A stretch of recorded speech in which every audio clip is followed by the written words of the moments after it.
Sir, આપનું નામ અને આપ હાલમાં શું કરી રહ્યા છો? મારું નામ મૈત્ર પટેલ છે. હું અત્યારે બેડ રેસ્ટમાં છું, કારણ કે મને થોડો પ્રોબ્લેમ થયો છે એટલે. પણ પહેલા કંપનીમાં ડેપો ઇન્ચાર્જ તરીકે. નિલેશ સરને તમે પહેલી વખત ક્યારે મળ્યા હતા? આમ તો મારા મામા થાય છે, પણ એ તો શું કહેવાય, બોર્ન થયા હોય એ વખતે તો મળ્યા જ હોઈએ. અને સેકન્ડ હું 1998માં એમના ઓફિસે મળ્યો હતો પહેલી વખત, જ્યારે એનકે પ્રોટીન 1993માં ચાલુ થઈ હતી. તમે પહેલી વખત ઓફિસે મળ્યા ત્યારે એક મામા અને એક ઓફિસમાં બોસ, આ બંનેમાં તમે શું ડિફરન્સ જોયો? ના, મને મામા તરીકે જ મેં ચોખ્ખું જ. એક બે વખત એવું પણ થયું હતું કે અમુક સ્ટાફે મને એમ કીધું કે તમારે એમને મામા નહીં કહેવાનું ઓફિસમાં. પછી એક બે વખત મેં એમને સર કહેવાનું ચાલુ કર્યું તો મામે ચોખ્ખું જ ના પડી દીધી કે ભાઈ તારે તો મને મામા જ કહેવાનું છે, સર કહીને નહીં બોલાવવાનું કોઈ દિવસ. આપે વાત કરી કે ડેપો ઇન્ચાર્જ તરીકે તમે જોડાયા હતા. સૌથી પહેલાં તો હું અહીંયા એનકે પ્રોટીન્સમાં અહીંયા 9th ફ્લોર ઉપર બેસતો હતો. તો 2002 સુધી મેં અહીંયા બેસતો હતો. પછી 2002થી એમના ઘરની એક્ઝેક્ટ સામે ઉસ્માનપુરા જે એમનું ઘર છે ને, એમની એક્ઝેક્ટ સામે ડેપો બનાવ્યો હતો ડિસ્ટ્રીબ્યુટરશીપ તરીકે. પછી 2002થી હું ત્યાં બેઠો. 2002થી મળીને 2014 સુધી ત્યાં બેઠો. આમ તો મામા એટલે બે માનો પ્રેમ આપે એ મામા. એમાં એમની સાથેનો કોઈ એવો પ્રસંગ જણાવો અમને કે જે તમને યાદ આવે તો હજુ એ તમને આમ ગળગળા થઈ જવાય કે એ વ્યક્તિ જ કરી શકે. એ જ કરી શકે, બીજું કોઈ કરી જ ના શકે. હું એમ નથી કહેતો કે મોટા મામા છે બરાબર, પણ નિલેશ મામાએ તો મને એટલો બધો સપોર્ટ કર્યો હતો.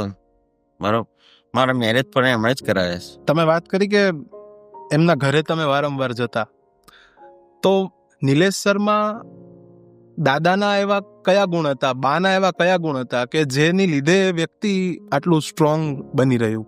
એ તો કશું કહેવાયું જ નથી.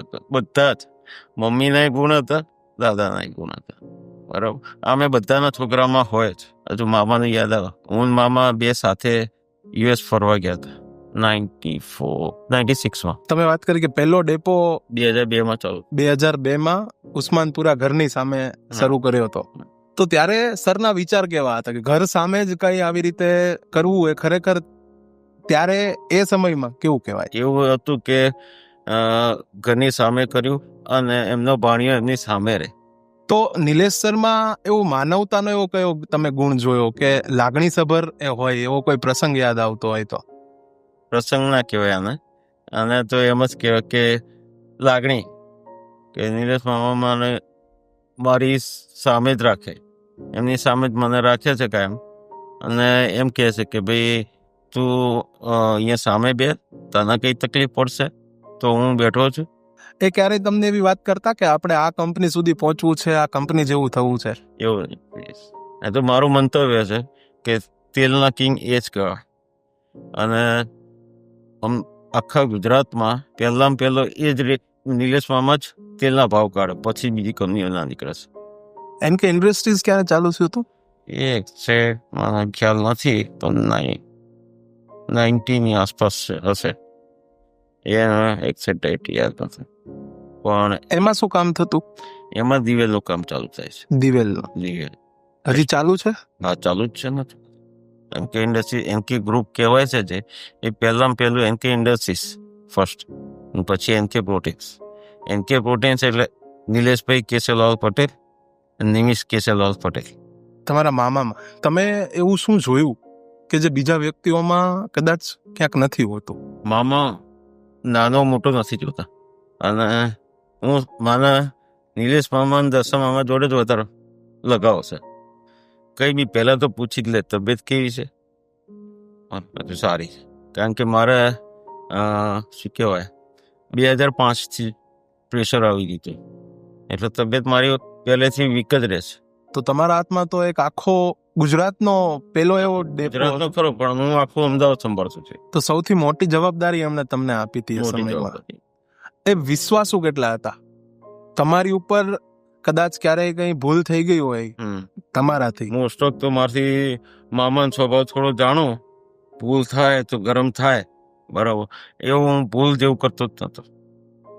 ડેપોમાં આમ તો પેલું આઉટલેટ હતું, એટલે માલની ખપત અથવા તો માલનો સ્ટોક કેવી રીતે તમે મેન્ટેન કરતા? ફોનથી આપણે બુકિંગ કરી નાખીએ. આપણે ફેક્ટરીએ પહેલાં સોદા લખાવવો પડે કંપનીમાં ડાયરેક્ટ, કે ભાઈ મારા આટલી ક્વોન્ટિટીની રિક્વાયરમેન્ટ છે, એ હું ઓફિસે લખાવી દઉં અને પછી ફેક્ટરીથી ડિસ્પેચ થાય. કંપની ધીરે ધીરે જ્યારે ઉપર આવી, એ કંપનીને કઈ હાઈટ ઉપર જોતા કે આપણે અહીંયા સુધી તો લઈ જ જવી છે? અને એનકે પ્રોટીન્સની જે લેબોરેટરી છે એ મોસ્ટ ઓફ હું એમ કહું બધી કંપનીઓ કરતાં સારામાં સારી લેબોરેટરી છે. લેબોરેટરી ક્યાં છે? ફેક્ટરી, ફેક્ટરી જ. લેબ ટેસ્ટ ત્યાં લેબ ટેસ્ટ છે. ક્વોલિટીમાં સર કેવું ધ્યાન રાખ? ક્વોલિટીમાં તો કશું આમથી આમ ના ચલાવવા. તમે વાત કરી દરરોજ એમના ઘરે જતા, એ કંપની અને ઘર આ બંને વચ્ચેનું બેલેન્સિંગ કેવું રાખતા? બહુ સરસ રાખતા. જ્યારે ઓફિસનું કામ હોય ત્યારે ઓફિસમાં જ મળવાનું, અને ઘરનું હોય ત્યારે ઘરે આવીને જ મળવાનું. ઘરનું કામ હોય, ઘરના અમુક પ્રોબ્લેમ આવતા હોય અને જો બધાની વચ્ચે ઘરે ના કહી શકે તો ઓફિસમાં આવીને કહી દે. એમની કોઈ એવી વાત છે કે જે તમને કરી હોય અને જીવનમાં આજે પણ તમે હજી એટલી સહજતાથી કે એટલા સ્ટ્રોંગ તમે બની શકો છો? સ્ટ્રોંગ નથી બની શકતા. એમની એ નથી ને એટલે સ્ટ્રોંગ બની જ નહીં. અત્યારે એટલો ઢીલો થઈ ગયો છું કે બધાને ખબર છે, મામીને ખબર છે, આશિતા મામીને ખબર છે કે હું કશું કહી જ નહીં શકતો. હવે હું કોઈને કશું કહી જ નહીં શકતો. નથી મોટા મામાને કહી શકતો.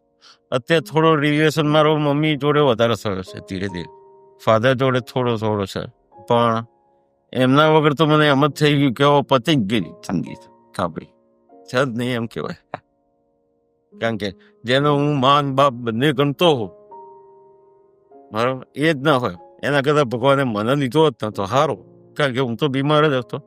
અને કે પ્રોટીનને આટલું ઊંચું પહોંચાડનારે એકલા જ છું. જેટલું મામાએ કર્યું છે એટલું તો કોઈ ના કરી શકે. એમનો રિસ્ક બહુ સોલિડ છે. તમે રિસ્કની વાત કરી, કોઈ પણ તમને એવું યાદ આવતું હોય કે આ રિસ્ક ખરેખર હું હોઉં તો ન લઈ શકે, બીજું પણ વ્યક્તિ ન લઈ શકે? માર્કેટનું હોય, માર્કેટિંગનું હોય. માર્કેટમાં કાચા તેલની જ્યારે બજાર ઘટે ને, બરાબર, અને એમની જો માલ વધારે પડ્યો હોય ને ત્યારે એ રિસ્ક કહેવાય, બરાબર. એમને ખબર હોય કે ભાઈ આ ઘટવાની તૈયારીમાં પણ એમને કાઢવું જોઈએ. એમને આપણે બહુ ટેન્શન નહીં લેવાનું, આપણે કાઢવાનું નહીં, એ કાઢે નહીં, અને પછી ધીરે ધીરે એને ત્રીજી ઉપર લાવી દે ગમે તેમ કરી, અને પછી એને એ પ્રમાણે જ વેચે, એમના રેટ પ્રમાણે જ એ વેચે, નુકસાન કરીને ના વેચે. આપના તો મામા, એમણે બહુ બધાને સાચવેલા છે, કારણ કે અમે આટલા લોકોને મળ્યા, બધાએ કીધું કે એ વ્યક્તિગત રીતે પણ બધા સાથે એવો સંબંધ રાખતા. એ કુટુંબને સાથે લઈને ફરે છે. પરિવારમાં એવું કોણ હતું કે નિલેશ સર પોતાનું દુઃખ વ્યક્ત કરી શકે? કદાચ એમના વાઇફના કોઈક વખત કે, પણ બહાર વાળાને તો ના જ કે. તમે ક્યારે એને હેરાન, પરેશાન, દુઃખી જોયા છે? દુઃખી તો મેં નથી જોયા, હેરાન જોયા, પરેશાન જોયું હશે, પણ એ કોઈને કહે નહીં. પરિવારનો કોઈ એવો પ્રસંગ જણાવો. તમે કહ્યું કે તમારા લગ્ન પણ એમને કરાવ્યા, તો ત્યારે કશું ખરીદી કરવા જવાનું હોય અથવા તમે કઈ પૂછવા ગયા હો, મામા આ વસ્તુ ક્યાંથી કરવી, શું કરવું? ના, એ તો કહું છું તો ખરો તમને કે માગતા પહેલા જ બધું આવી જતું હોય તો તમે કઈ વસ્તુ પૂછો છો? કારણ કે ઘણા એવા પ્રસંગો પણ મળ્યા છે અમને કે નાની એવી વાત હોય, એક આજે તમારા તો મામા છે જ, પણ એક બોસ તરીકે તમે જોવા જાઓ તો કોઈ એમ્પ્લોયને આટલી નાની વાતમાં પણ કાળજી લે, એક વ્યક્તિની વિશેષતા કહેવાય. હા, એ તો છે. એટલે બહુ ઓછા લોકો આ સ્તર ઉપર પહોંચીને આવું કરી શકતા હોય. મનોરંજન માટે શું કર? મૂવી જોવા જાય, વોકિંગ કરવા રાજપથ ક્લબમાં જાય. પરિવારમાં કોઈ પ્રશ્ન થયો હોય તો નિલેશ સર એને આમ કેવી રીતે હેન્ડલ કરતા? બે બાજુ સમજાવે. કોઈ બીજા વ્યક્તિઓ તો એમ્પ્લોય તરીકે આ કંપનીમાં જોડાયા હશે, હા, એ લોકો પણ હજી પરિવાર જ માને છે આખી કંપનીને. પરિવાર જ માને. તો તમે તો સાવ એવા અંગત હતા કે તમે ઘણી બધી વાત કરી કે જીવનમાં એમની સિવાય કદાચ બીજું કોઈ વ્યક્તિ એટલું નજીક નહોતું. પરિવારની આવનારી પેઢી વિશે સરનું વિઝન કેવું હતું? કે હું જેટલું આગળ વધ્યો છું એવી રીતે મારા છોકરાઓ પણ આગળ વધે. સરના આવા સમાચાર આવ્યા કે હવે એ આ દુનિયામાં નથી રહ્યા, ત્યારે તમે ક્યાં હતા? હું એ વખતે મારા ઘરમાં બેઠો હતો. બ્રધરનો ફોન આવ્યો કે આવા સમાચાર સાંભળે છે કે નિલેશ મામાને એટેક આવ્યો છે. સાંભળીને તમને કેવો આઘાત લાગ્યો હતો? જોઈને જ કહું છું તો ખરા, જે દિવસે ગયો તો એ વખતે જ મને હોસ્પિટલની બહાર ઉભો હતો ત્યારે જ એમ થયું કે હવે પતી ગઈ જિંદગી. નિલેશ સર સપોર્ટિવ કેવી રીતે હતા? મારું પોતાનું ચાલુ કર્યું ત્યારે એમણે મને કંપનીમાંથી માલ લેવા માટે 15 દિવસની ઉધારી આપી હતી, અને એ આખા માર્કેટમાં કોઈ નથી આવતા 15 દિવસથી. એમણે મને 15 દિવસની ઉધારી આપી કે ભાઈ તું લે, સ્ટાર્ટ કર અને ડિસ્પેચ ચાલુ કર. એ વખતે જે એરિયામાં મેં ચાલુ કર્યું ત્યાં કોઈ પાર્ટી અપ થઈ ગઈ હતી, એ જ એરિયા મારે પકડવાના હતા. એટલે એને ડિસ્પ્લે સ્ટાર્ટ કરવા માટે તો ઓન ધ સ્પોટ તો મારી જોડે ફંડ ના હોય મારો. એટલે 15 દિવસની ઉધારી આપી પછી એમણે બધું સ્ટાર્ટ કરાવ્યું. કેશુ દાદાને પણ તમે મળ્યા છો. નિલેશ સર સાથે તો કદાચ એવું કહી શકાય કે તમારા જીવનનું હાર્દ એટલે નિલેશ સર હતા. હાર્ટ જ ગયો છે. નિલેશ સર તમારા મામા ને ખોઈને તમે શું ખોઈ દીધું છે જીવન માટે? મામા જ ફોયા છે. તમારા જીવનનું એવું કયું અંગ નથી હવે? મગજ નથી હવે, કશું વિચારવાનું ઈચ્છા જ નહીં થતી. એમ મને જે મારા ફાધર મધર કદાચ એક્સપાયર થઈ જાય તો આટલું દુઃખ નહોતું થયું. જેમની જોડે હું વધારે રહ્યો છું કે એવી તકલીફ મને કોઈ વખત પડી હોય ને, અને હું રડતો એમની જોડે જઉં ને, પણ એમને તરત મારું મોઢાનો હાવભાવ જોઈને જ ખબર પડે શું થયું હતું. નિલેશ સર વિશે છેલ્લે કશું કેવું હોય? એમના જેવો કોઈ માણસ થશે નહીં, અને લાગતો નથી હજુ એમ કે એમના જેવો કોઈ માણસ હોય.